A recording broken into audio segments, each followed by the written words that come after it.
And it's one thing for, somebody around the internet to see this and it get put out there, yada, yada, yada.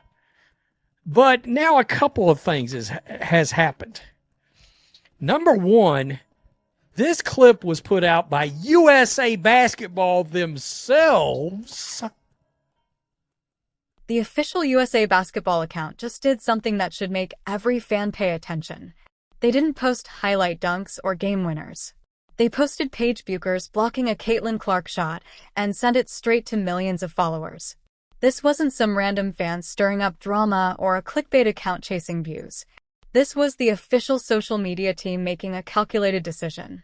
And anyone who thinks this happened by accident clearly doesn't understand how power moves work in women's basketball. Trying to tell me USA Basketball doesn't have agenda? It shined through loud and proud when Diana Taurasi made the Olympic team.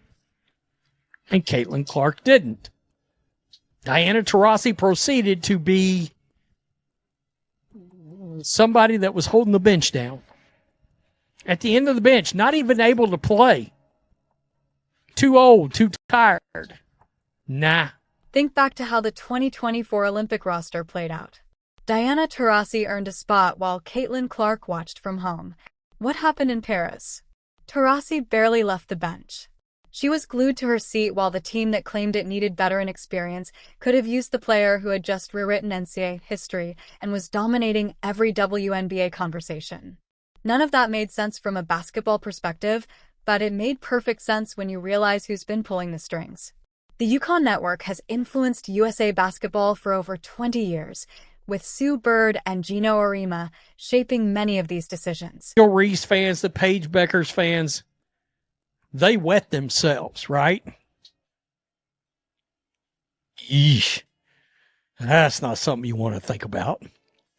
And it's one thing for the most horrible place known to man, called social media, to try to take victory laps with this. I mean, okay, you sort of expect that out of the worst of the worst. Do you not? Question mark? But it's enough. Think back to how the 2024 Olympic roster played out. Diana Taurasi earned a spot while Caitlin Clark watched from home. What happened in Paris? Taurasi barely left the bench. She was glued to her seat while the team that claimed it needed veteran experience could have used the player who had just rewritten NCAA history and was dominating every WNBA conversation. None of that made sense from a basketball perspective, but it made perfect sense when you realize who's been pulling the strings. The Yukon Network has influenced USA Basketball for over 20 years, with Sue Bird and Gino Arima shaping many of these decisions. NBA insider Annie Costabile was among the media members present at Team USA training camp, and she addressed Clark's defense during the December 15th appearance on the Indy Stars Fever Insider podcast. Quote, "Her shot is still there. That was one of my leads, but that the shot of hers that we're all so familiar with is still there.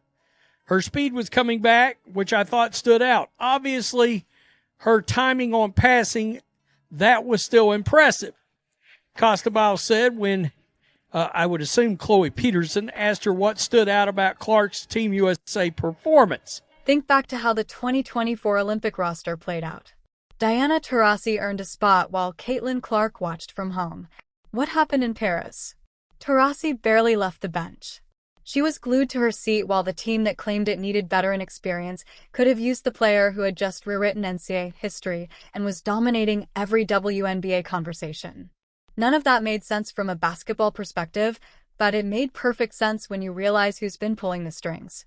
The Yukon Network has influenced USA Basketball for over 20 years, with Sue Bird and Gino Arima shaping many of these decisions. And then seeing her and Paige on each other.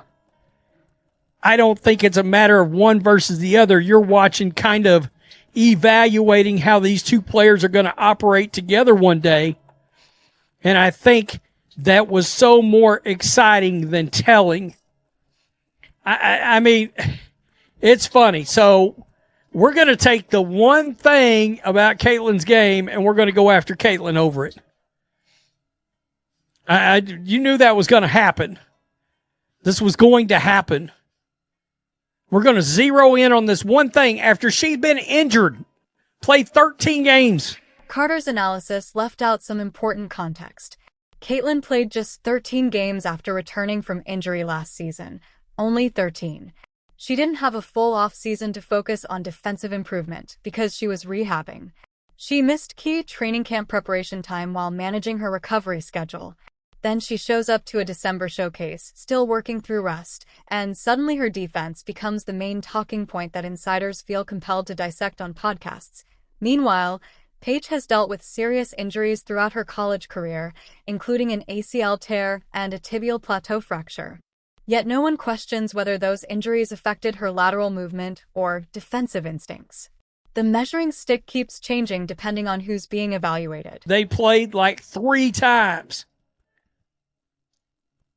Man, delete this. Yeah, this is USA Basketball posting this. I mean, what are they doing? They knew this was gonna be a Caitlin Clark versus haters post, and that the haters were going to swarm this. To be honest, it's unprofessional that USA Basketball posted this and pointed it out. They knew that was going to get seized on. You're already trying to elevate Paige. Check out the comment section under that USA Basketball post. This was exactly the reaction they wanted. Paige cooked Clark. Paige over Caitlin every single day. The criticism flooded in just like they knew it would. That's the whole strategy. USA Basketball didn't share this clip because it showcased elite defense or created some incredible basketball moment. They shared it because they knew it would spark engagement, plant a narrative seed, and arm everyone who's been trying to tear down Caitlin Clark since she entered the league. This is how perception gets built from the ground up. You plant the idea early, let it grow on social media for months, and then use it as justification when you make roster decisions that were likely decided long before the evaluations ever began. That the haters were going to seize on this. Honestly. Please, someone please gift that. I can already hear the CC fans coming. See, I mean, they knew what they were doing. They knew. Cooked CC. Shout out to USA Basketball for giving us the content we wanted. The UConn influence isn't trying to hide anymore.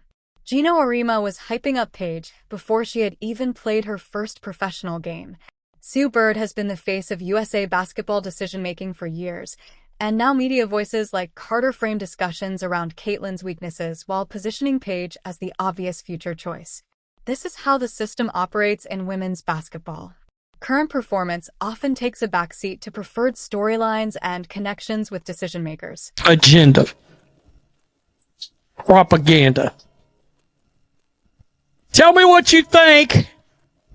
It is Caitlin Clark fans against everyone all over again. Here we go. It's not even 2026 yet. Let's talk about what this really represents. Caitlin Clark created something unprecedented for women's basketball. She packed arenas that had never seen crowds like that. She delivered TV ratings the WNBA hadn't touched in decades. She made people who never cared about women's basketball become invested fans and carried that energy straight into her professional career. After all that impact, after all that cultural shift, she watched the Olympics from her couch while Diana Taurasi earned a spot she barely used. Now we're seeing the exact same playbook again. USA Basketball posts content designed to elevate Paige Bueckers while subtly questioning Caitlin. Media analysts zero in on Caitlin's defensive gaps while ignoring the context of injury recovery and limited preparation time. The UConn connections continue to shape international roster decisions at every level. The most frustrating part is that Caitlin Clark has zero control over any of this. She can't dictate what USA Basketball posts on social media. She can't influence how analysts frame their commentary. She can't change the preferences of the people making these decisions. Her only option is to keep playing elite basketball and hope that performance eventually outweighs politics. But anyone who's followed women's basketball for long enough knows how this usually ends. The Yukon Network protects its own. Sue Bird's voice carries massive influence. Gino Arima's opinions shape decision-makers. Players like Caitlin Clark, who developed outside that system, who didn't attend the right program or build relationships with the right power brokers, have to work twice as hard for half the credit. That clip USA Basketball posted wasn't about celebrating great defense. It was about narrative building.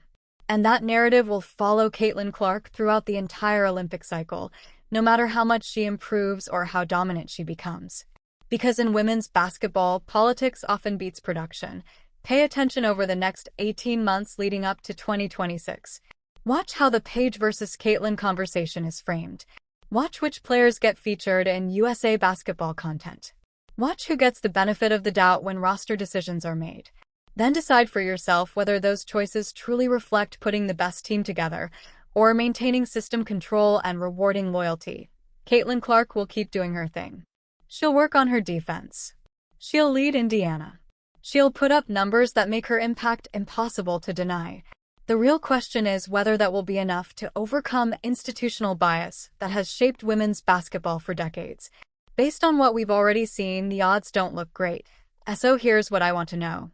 If Paige Bueckers makes the 2026 World Cup roster ahead of Caitlin Clark, despite Caitlin posting better professional numbers and generating greater league-wide impact, will you believe it was purely a basketball decision? Or will you see it as the continuation of a pattern that became obvious the moment an Olympic team was announced without the player who revolutionized women's basketball's cultural reach?